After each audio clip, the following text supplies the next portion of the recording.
Assalamu alaikum everyone, what's up? Welcome back to another tea talk. Today I just wanted to do a little bit of an update video, just want to let you guys know about what's been going on. A lot of you have contacted me about my convert story and a lot of my Islamic related videos in the past that you can't find anymore. So I'm gonna go and address that, and then also apart from that, I've been getting a lot of questions about starting a family and stuff like that, because obviously I recently got married. It's been over a year now, alhamdulillah, and we're med school falls into that whole thing because I recently started med school as well. And if you know anything about med school and becoming a doctor, it's a very long path. But before we get into any of that, let me make my tea. I have my little tea maker over here. A lot of people have been asking me about this. This is just called a tea maker. It's from T2.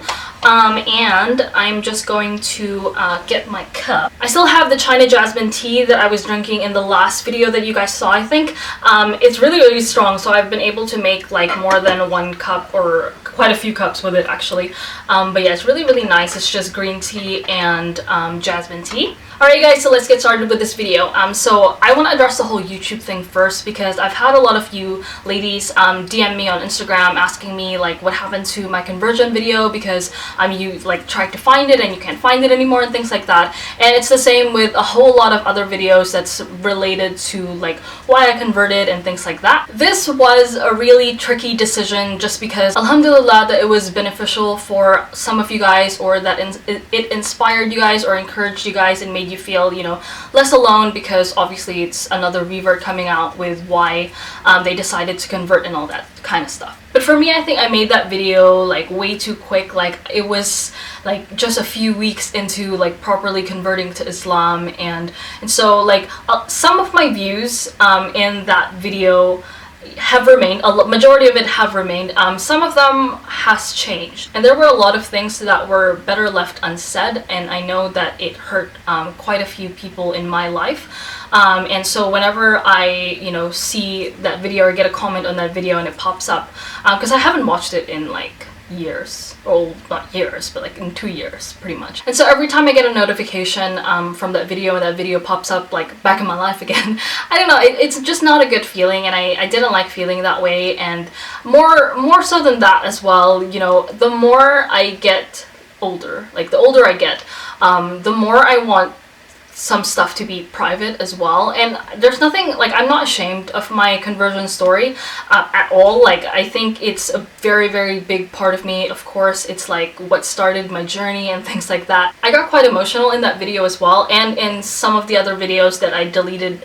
too. And I just don't want videos of me crying or anything like that up on the internet. And I'm just not comfortable with having videos like that up for everyone to see, you know what I mean? Even though of course the message of the video is very good, and all that kind of stuff, I can still recreate videos like that and handle it a whole lot better too. But again, there's just no need for people to see me cry, pretty much. I'm still considering redoing my conversion video and just sticking to the main stuff and not getting too far into it and too critical of other people's opinions and things like that.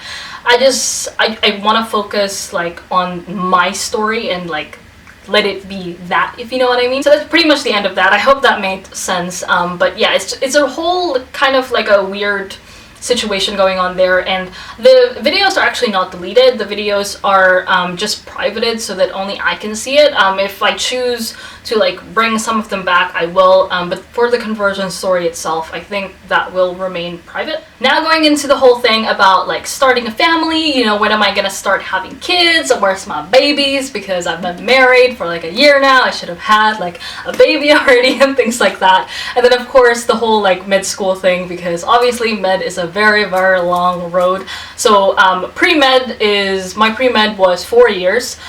So I did 3 years of psychology, and then 1 year post-grad of psychology as well. And then med proper, which is what I am in now, I'm in first year med, that is gonna go on for 4 years. So it's 3 years theory, and then the 4th year is my internship year. But after that, if I choose to specialize in pediatrics or dermatology or OBGYN or all of those kind of things, that's an extra 3 to 4 years again. And then if I choose to do surgery, that's 5 years pretty much, and then 1 year fellowship. It's still a little blurry, like the specialist line is still a bit blurry. I don't know if I'm gonna go through with like the whole shebang, but definitely it's a very, very long road, and so people are naturally curious about like, so when are you and Tanzim, who is my husband, when are we like planning to like have a family and things like that. Honestly, if life has taught me anything, it's that we plan and Allah laughs. Like, I never thought that I would, you know, do medicine, like, let alone like get into med school, right? And be a doctor and all that kind of stuff. But it's what happened. You know, literally this time last year, I wouldn't think that I'd be in the place that I am now, which is like, you know, about to start like my first year in med school. It's just absolutely crazy how life works, because, you know, I thought that I would continue my entire journey with psychology, because I already did like my undergrad in psychology, I did my postgrad. There's literally only one stage for me left to do in order to become a registered psychologist, which is what I thought I wanted to become like this entire time. But honestly, in studying it and working in the field and all that kind of stuff, like, I was going forward not because I wanted to reach a certain goal, but more because I've already invested so much time in like trying to pursue that goal that I should just, you know, keep going, if you know what I mean. Like, it was more of like, well, you know, I'm already here, might as well, you know, keep going, rather than being like a true passion. And so I had to chase what I was really passionate about, and at first I was very, very reluctant about it, honestly. You can even ask my husband, like, it was just such a big decision for us, you guys, and I was reluctant of it, not because, you know, of, you know, the whole journey and all that kind of stuff, but more because I thought that I couldn't do it. And I felt that way even before looking into, you know, what I needed to do in order to get into medicine. You know what I mean? Like, I was just, in my head, I was just like, nah, it's too hard. I can't do it. Which is a very, very wrong mentality. And once I figured out, you know, like, why do I feel this way? Why do I feel like I can't do this? Why do I feel like I'm not smart enough to achieve this? And once I like did all that reflecting, I realized that it was because of my own insecurities, and the only way to get over them is to work hard and achieve my goal, which is exactly what happened, because I got into med school. So literally in the space of like 4 months, our entire life turned upside down, and like, it was absolute madness, you guys. Like, I had to research every single pathway of medicine and whether it's better to do it here or in the Philippines, and the cost benefit analysis. And when I say cost, I mean cost, because here in Australia it's just some next level like fees, you guys, just some next level fees, okay? An internship is like so hard to get into and things like that, even when you've like passed everything and spent like literally a home loan on your entire like medical degree. I didn't want to let money stop me from like achieving my dream, and alhamdulillah, my husband was also very, very supportive in that we really, really researched like every single avenue, every single pathway, and all the while we're doing that, I was also taking like tutorial classes, because, you know, I wasn't like academic at all when I was in high school, and so my background in like physics, for example, physics, chemistry especially, physics, chemistry, and math was very weak, and so I wanted to really work on that. And then when I went to the Philippines, I flew over to the Philippines, which is where I'm from if you're curious. I got into a super duper intense like review center to prepare for the entrance exam, and it was chaos, you guys. Like, every single day from like 8 a.m. to 5 p.m. we would literally just be like studying and doing tests, and it was just hectic and so freaking hard. I actually vlogged the entire thing. I'll link it down below somewhere if you're curious to see like my journey to getting, you know, into med school and things like that. Oh, and we also like moved out of our house, so that was super duper like really sad, to be honest, because, you know, we, again, like, none of this was part of the plan, okay? Like, we came to Australia, we migrated to Australia when our house was finished. So we built a house here, and, you know, we moved in after we got married and things like that. We thought that was going to be the house where we spend, you know, the first few years of our marriage, and maybe even have our first kid there.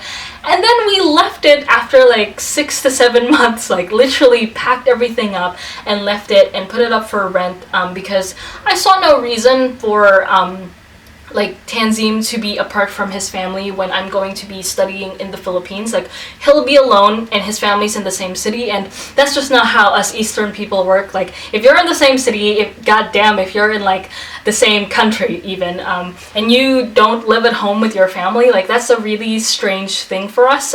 We're very family oriented, and even though Tanzim and I aren't from the same culture, he's Bengali and I'm Filipino, that part of our culture is very, very similar, and that we say with family. But yeah, it was absolute madness, and I kept it secret for like the 4 months that I was doing it, and yeah, it's thinking back to it now, like we actually gambled quite a bit there, because, you know, even before I got accepted into med school, like we already like tried to move out of the house and made arrangements, you know, to find tenants and things like that and pack up the house and everything, without like any confirmation that I'm actually gonna get into med school.